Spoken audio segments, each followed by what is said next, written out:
Thank you for joining us. This is Arthur Bush, and you're listening to Radio Free Flint.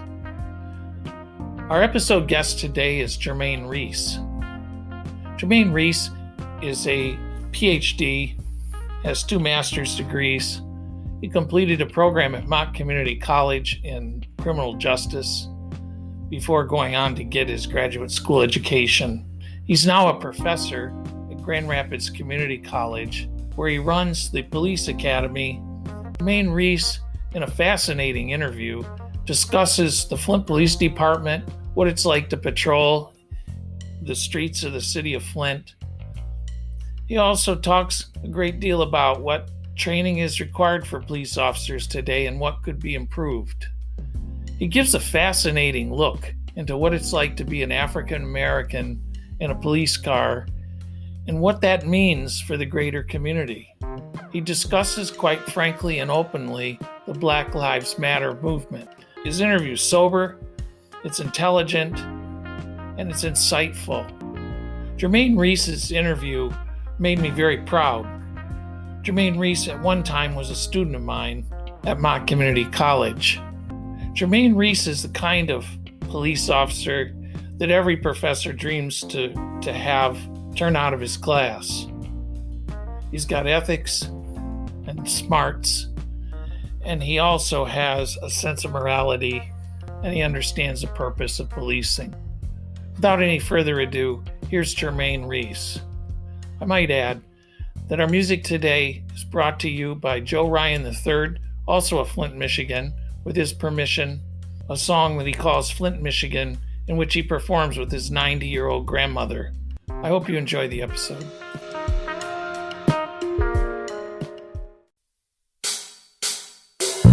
When I started making music with my grandma in the church, I never ever thought I'd see my city in a hearse. It's my city, so it hurts when the place that I was birthed can't get clean water cause they living in the dirt.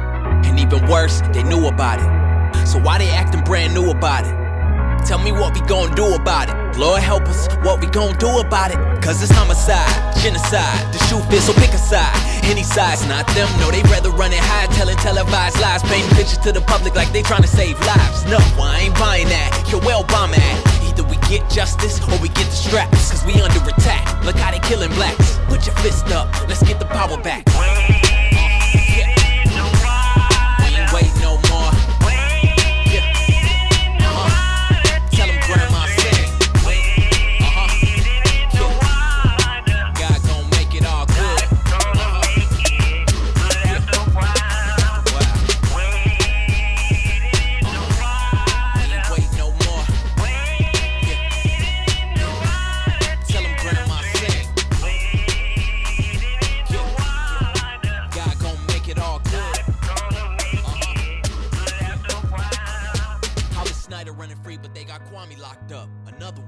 This is Arthur Bush. Thank you for joining us. This is Radio Free Flint. Welcome, Jermaine. Now, Jermaine, I didn't mention the one thing that I think also makes us in Flint proud. What high school did you go to? A proud graduate of the Flint Northwestern High School. In 1990.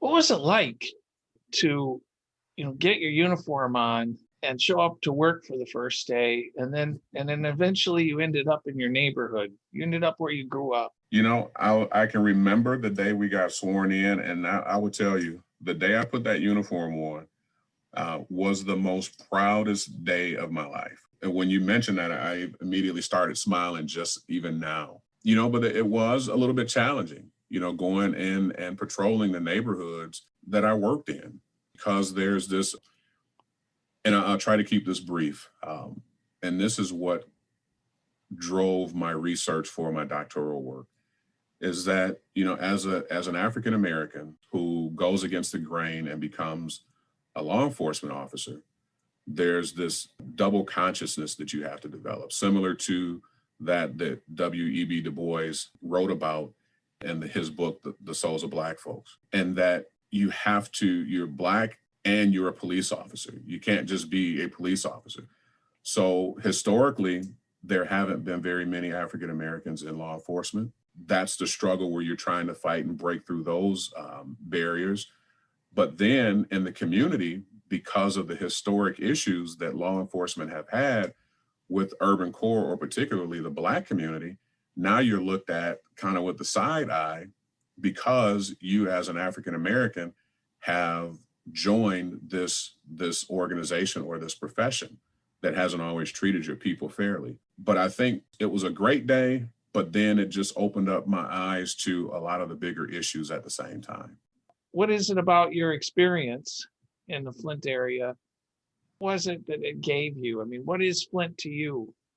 What does it mean to you in that sense that it gave you a legacy of some sort, or it gave you an inheritance? A sense of pride in being a Flintstone, the resiliency that we as Flintstones embody. You know, there is nothing, I think, when, you know, people, they say, if you can make it in New York, you can make it anywhere. I say, if you can grow up and make it in Flint, then you can go and you can be successful anywhere. Flint has, in its history, been at the forefront when you think about law enforcement and innovative. And so as far as a sense of legacy, it's given me a drive that I can always be better, do better, and do more, and to always believe in the dreams or the things that I desire to do. But at the core of all of that is that resiliency, because when things get hard, Flintstones, we keep pushing. That Flint rock, I mean, it doesn't break. I mean, it just keeps chipping and it keeps chipping away until the picture or the image that we envisioned early in life begins to manifest. And then we have this beautiful picture or creation of who we are as individuals and as a collective group. Now tell us, you became a Flint police officer. Initially, you were an athlete. Yeah, that's correct. Initially, as you stated, I started out my academic career at my community college, but being a high school athlete, I still had that desire to play football at the collegiate level. I began to reach out to a couple coaches on the East Coast. One of those coaches that I had conversation with wound up at Eastern Michigan University, gave me a call one day and asked me if I still wanted to play ball. And so I was down there from 1993 to 95. And then after, a couple injuries, wound up coming home a little bit earlier prior to graduation because of, mentors and individuals that I knew on the Flint Police Department. They were starting to do some massive hiring around that 1996 era. With those grants from that Clinton crime control bill. A year after coming home from Eastern Michigan, I found myself on the Flint Police Department. So you went from the football field to the field of crime and justice in Flint. And public service, yeah, absolutely. What was the greatest transition for you in doing so? I think the biggest transition was to the lives of the world and how other people live. Because at that point, my worldview was based on my small lens or my small bubble from family and friends. Even going through the Flint Regional, at the time it was the Flint Regional Police Academy, the training that we received was great. There were a lot of great men and women who worked at those academies, but there's nothing in the curriculum that prepares you to deal with the public issues or the different types of lifestyles that you'll come across as a police officer. And so that was, I think, the biggest transition was moving from my small worldview to this bigger worldview and how, as a public servant, I could help people when they were in times of need. Jermaine, you went on to Mott College where you studied in the criminal justice program. How was your experience there? Well, it was amazing. I had great professors such as yourself, former or retired Sheriff Joe Wilson, Art Evans.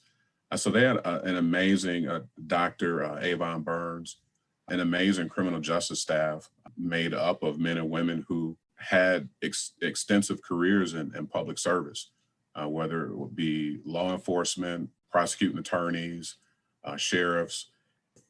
Being exposed to a criminal justice program such as that, I believe, is the reason why I'm in the position that I'm in today. You went on, of course, through your career, you must have held various positions within the police force. Yes. I started out, as everybody does, in patrol. About 2.5 years of service in the police department, I wound up transferring down to our drug unit, which was the special operations unit.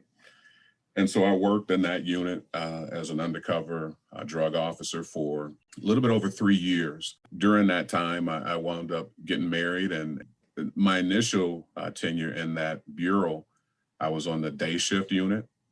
And so literally a month after getting married, I got transferred to nights, which was great because that's where you want to be as a young person working in a plainclothes or narcotics unit. But the lifestyle, you're working from 6 p.m. to 2 a.m. And then you're in court extensively, wasn't conducive to a young marriage. And so I made the decision to transfer back to patrol. But I've worked in community policing. I was a field training officer for quite an extensive amount of time in my service with Flint Police. The last 5 years of my tenure there, I spent as a school resource officer, which I had the opportunity and privilege to serve at Flint Northwestern High School as their resource officer. And I think of all the positions that I've had with the Flint Police Department, that was the most rewarding. What was life as a Flint police officer in a patrol vehicle? Well, it was. I mean, let's preface it by saying, we're not going to sugarcoat this. This is one of the most violent cities in America and has been for a number of years. It's got every kind of social problem that could be written up in New York City or Los Angeles or Detroit or anywhere else. Funny, and when you bring that up is because whenever I tell somebody I'm from Flint, especially here in Grand Rapids, they kind of cringe because we had that statistic as one of the most dangerous cities. But what I'll say as a patrol officer, I mean, there were some nights where things were very chaotic, especially when we saw a tremendous reduction in our workforce. When I hired in 1996, we were from the top to bottom. I believe we were staffed at just under 300 officers. And so it was fun. I mean, as a young officer, I mean, you were running across the city, you were helping. And so you had that a good sense that you were making a difference in the community. But when we started to see a reduction in staff, in the early 2000s, where we had massive layoffs, that made doing the job a lot more difficult. You've got some great men and women that wear that uniform, but when you're understaffed, it just makes it impossible to do the job that you really want to go out and have the impact. And I'll say that even though Flint had that stigma, or not just the stigma, but the statistical data that supported them being one of the most dangerous cities per capita, in the United States, growing up there, I knew that there was danger, but I didn't fear going to work. I knew going in, that each day you go in, you're putting your life on the line. But Flintstones are amazing, amazing people. And through those relationships that I was able to form as an officer, I knew that as long as I treated people right, that if I found myself in a sticky situation, that I would have allies there. And that people in the community proved themselves time and time again to support us in our work. What were some of the routinely crazy things that you saw that never did make sense to you? That's kind of difficult because we, as interesting as I said, the resiliency of the Flintstones. I mean, you would see. I mean, there were some people that wound up, and I call them actors. We'll just refer to them as actors. Life had hit them in a different way. Some of those characters, I mean, they wound up, you kind of look forward to seeing them on a day-to-day basis, but they either they were disconnected from society, whether that person had a substance abuse problem or an alcohol problem. You would see them on a day-to-day basis for whatever reason. And you got to know that individual, as a person, moving aside whatever their issue was, whether it was a drug dependency or alcohol dependency. It was almost as if we were living out this screenplay, and this individual every day or whenever you would come in contact with that person, you got used to their antics. So we had this one individual who, whenever he saw you, he would run up to the car and make sure that you had your seatbelt on. But he would always kind of question you for money, and he would rap. and he would rap, and then he would dance. And then, if it was sunny out or if it was we're moving into the warmer weather now, but he would get down and do these push-ups, and it was just the craziest thing you would see. But this person, when you think back, the context, his first thing that he would ever say was, make sure you got on your seatbelt, make sure that you're being safe. And this was a person that, when I look back early in my career, we arrested this individual for domestic assault and battery. And I remember it was on DuPont and Gray Street. They were living in a duplex. So my partner and I, we wound up arresting him. And he was only, at the time, he was about 20 years old. To see this person now, most people think when you arrest an individual that there's this animosity or there's this conflict that, you know, every time you see each other, there's going to be this tension. And that wasn't the case. And so even though statistically Flint had bad reputation, I loved my years of service there. You dealt with a lot of problems, and mostly you were given a task and you were to go and address it. How frustrating was that? The days it's very frustrating, because as police officers, and I would even imagine attorneys or prosecutors, you're wired to solve and fix problems. And so when we're dispatched as officers, we want to fix the problem, whatever that may be. And to be called out, you know, day in and day out to where, and you knew exactly what it was going to be, the situation once you got there. And so it was frustrating. I think even more frustrating is because you could see the potential in individuals. And when you're trying to either provide them resources or help them to see a better way, either be it making decisions, whatever the case may be, to continuously be called out for the same things was frustrating. No, and I was going to say, even to that frustration, when you're trying to eliminate problems such as drug problems, where people are selling drugs in a neighborhood or may not be in that neighborhood, and you're arresting those individuals, and to see how the judicial system is set up to where those people becomes a revolving door, that was very frustrating as well.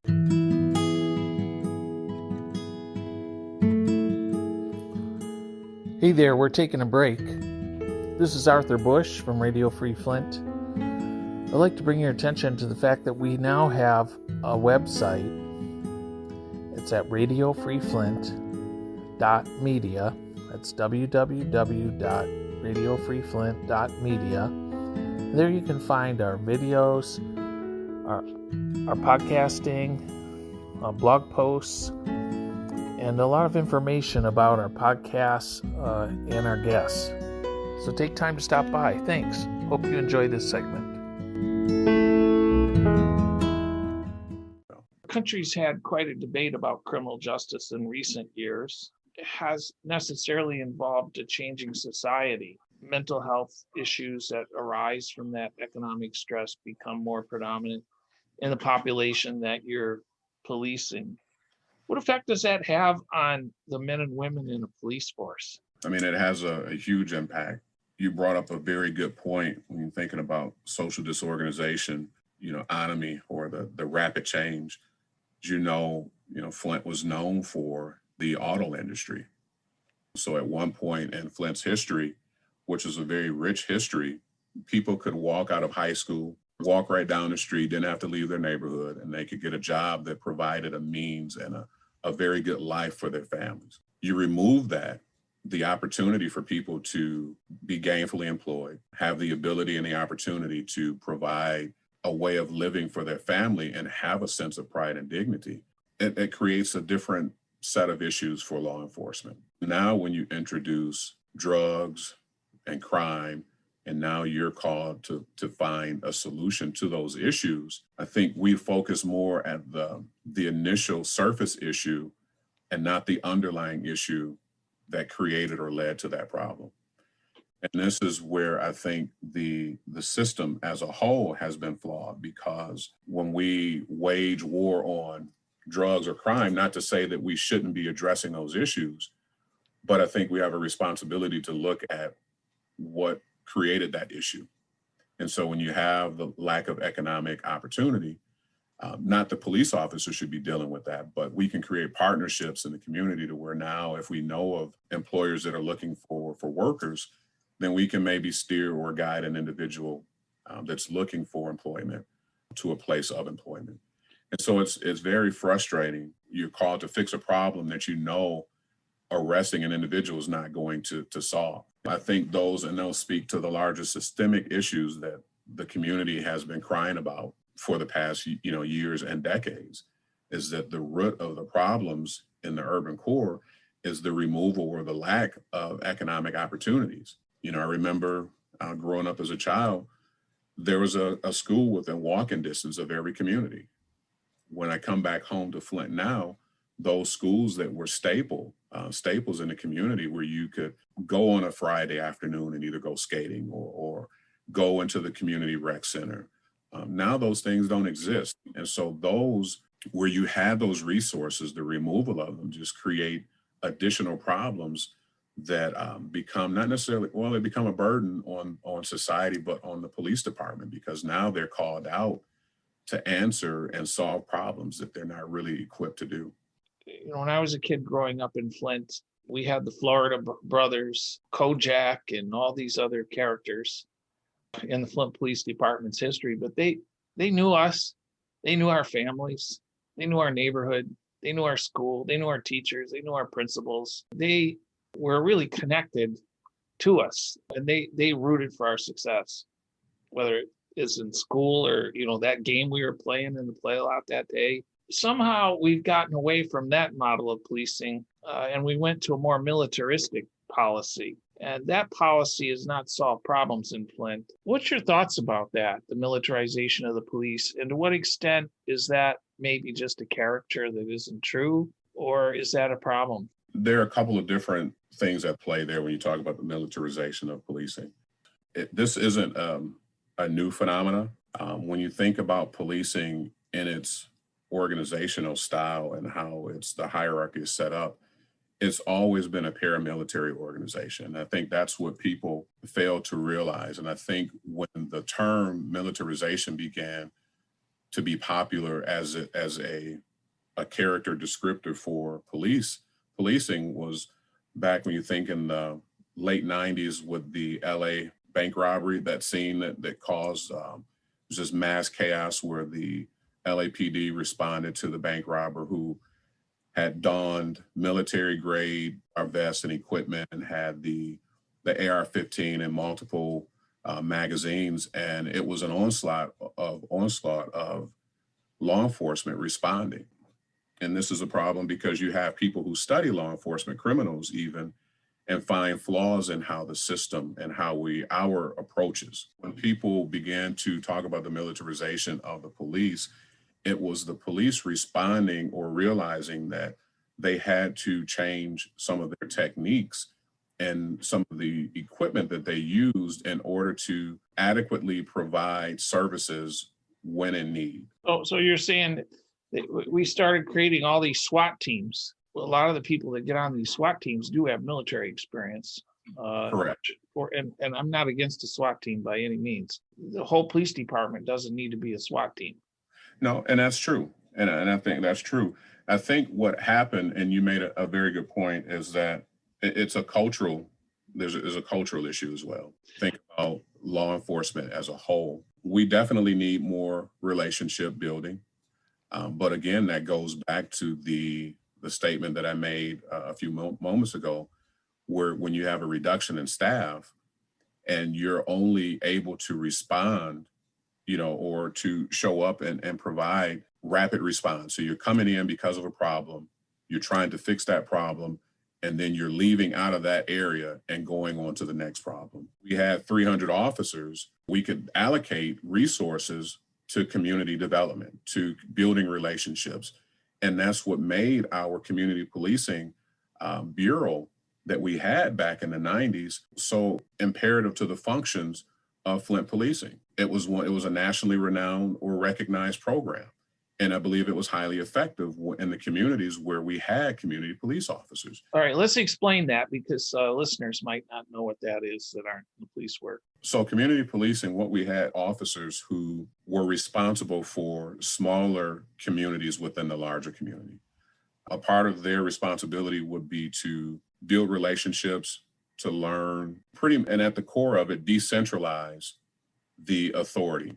And in those relationships, they would empower the community members to solve a lot of the issues that they were having without the police. Give me an example. Say a lot of the issues or calls that we would go out on would be civil issues. You and I are neighbors, and you're cutting grass, and you're cutting all your grass, your lawn chippings are coming in my grass, and it's becoming a nuisance because now it's killing my rose bushes. Or your dog is using the bathroom in my yard. There's no fence, or you got trash building up in your backyard. And so those aren't police issues or criminal issues, but yet Flint Police and other agencies across this nation are full service police departments where if a person or a citizen calls 911 with any type of problem, then they're dispatching a police officer. And so with the community policing officers, or cops officers, as we called them back then, they knew or had intimate relationships with the community members.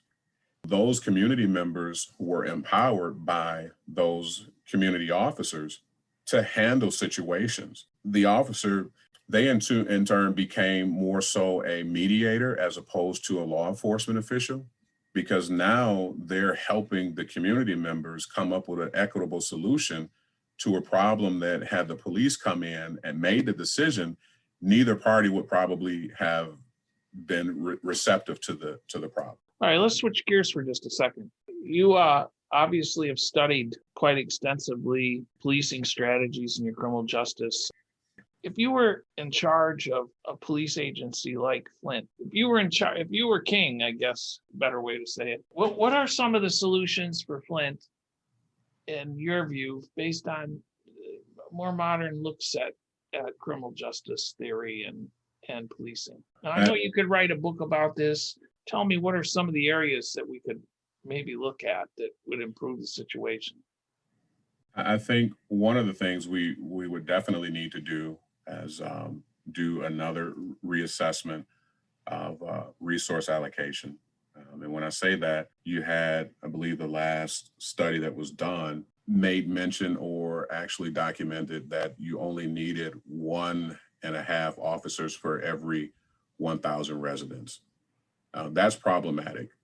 If I were, as you stated, if I were king, I would make sure that instead of having one bureau as we operated, the cops or community policing bureau back in the 90s, my entire agency would be community oriented from top to bottom. And that's the issue with a lot of police departments is you have upper level command that don't want to relinquish that power. Anyone who studied the criminal justice system know that we rely on law-abiding citizens to follow the rules.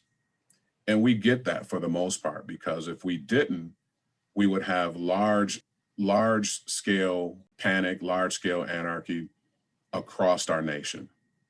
And that's not the truth. We would have to, again, if I were king, I would have a community-based policing where from the chief down, we were all geared towards building relationships, fostering those relationships, and making sure that we were partnering with the community to help us address the issues. And not just community members, but with businesses to bring in opportunity. I think when we have the right partnership with businesses, we can begin to clean up and address issues to where now corporations and businesses will come into a city that people are afraid to come into. Because again, that's one of the core issues. When you don't have the economic opportunities, you're...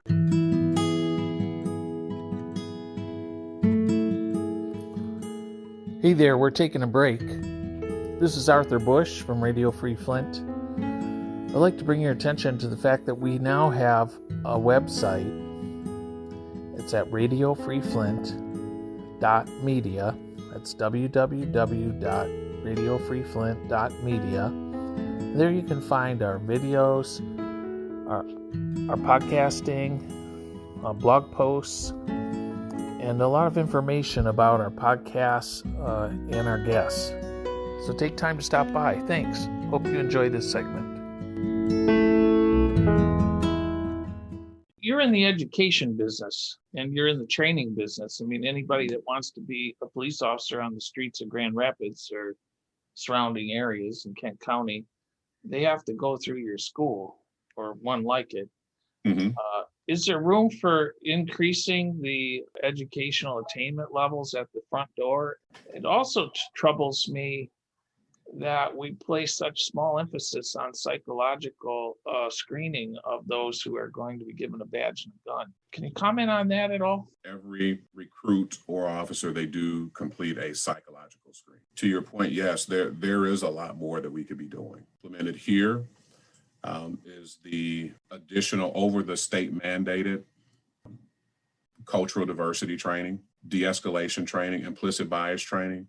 So those things are components of the training curriculum sent by the Michigan governing body that at least come through my academy. They're going to get an additional training in implicit bias training. They're going to get de-escalation training techniques and skills.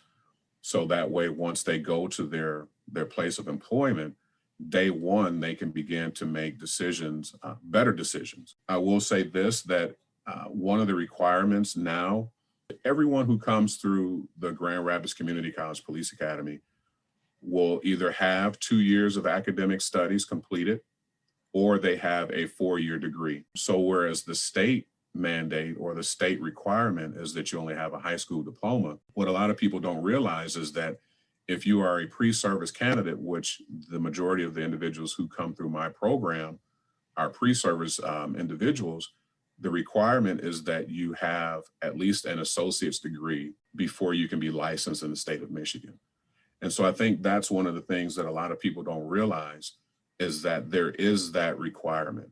If you, but I think that should be the same whether you're pre-service or in service. And the reason I say that is because if you're 18 years old and you get hired by a police department, then the rule is that the requirement, basic requirement is just you're 18 and have a high school diploma if you get hired by an agency. But if I sponsor myself, then I have to have at least an associate's degree. So I think that's one of the areas where we can look at maybe improving or making that a requirement across the board, is that everyone have at least a 2-year degree. Black Lives Matter obviously has made some impact on the criminal justice system in the last year. What's your reaction to all of this? What do you think its impact is? You know, most police officers that I see, at least on social media, seem quite upset about their agenda. I guess I'm asking you to comment on the notion that anybody who says anything is amiss should become the enemy. Is that really what's happened in policing? Because if so, we have a bigger problem than I thought we had. Well, I definitely can't speak for all law enforcement. I will say that there are some people who take issue when you hear the term Black Lives Matters, and there are some who support that movement. I will say that me personally, being an African-American male, I don't have an issue with it, because when they say Black Lives Matters, it's not to negate the importance of every other ethnicity, but it's to address an issue that's been systemic since the inception of this profession, particularly law enforcement, dating back to the use of it as from militias to slave patrols. And so there's this history similar to the history of our country, to where you have some individuals who just do not want to recognize or identify or even admit that there are some problems within our profession. And I don't think that admitting that there are some problems means that we've got to get rid of the whole profession as a whole. It just means that we have some areas in which we can grow. And so when you say Black Lives Matters, I think that it just opens up the door or the wounds to an area in our history as a country and as a profession that we haven't really wanted to deal with. Jermaine Reese, thank you for joining me on Radio Free Flint. You've been a great guest. My city's amazing. The vehicle city, so you could never replace us. We will show love while y'all show hate, and we will keep marching, but we will not wait.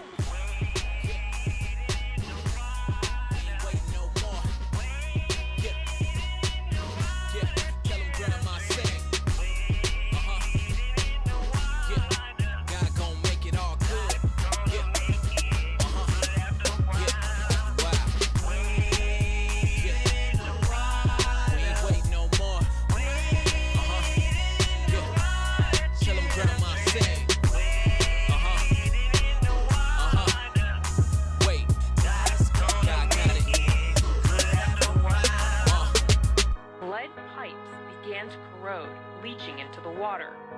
If you were to put something in a population to keep them down for a generation and generations to come, it would be lead. It is a well-known potent neurotoxin. There's tons of evidence on what lead does to a child. And it is one of the most damning things that you can do to a population. It drops your IQ, it affects your behavior, it's been linked to criminality, it has multi-generational impacts. I know there's something going on. So we just have to continue to pray, that God just work it out, and He will. Yeah. Yeah, He will work it out.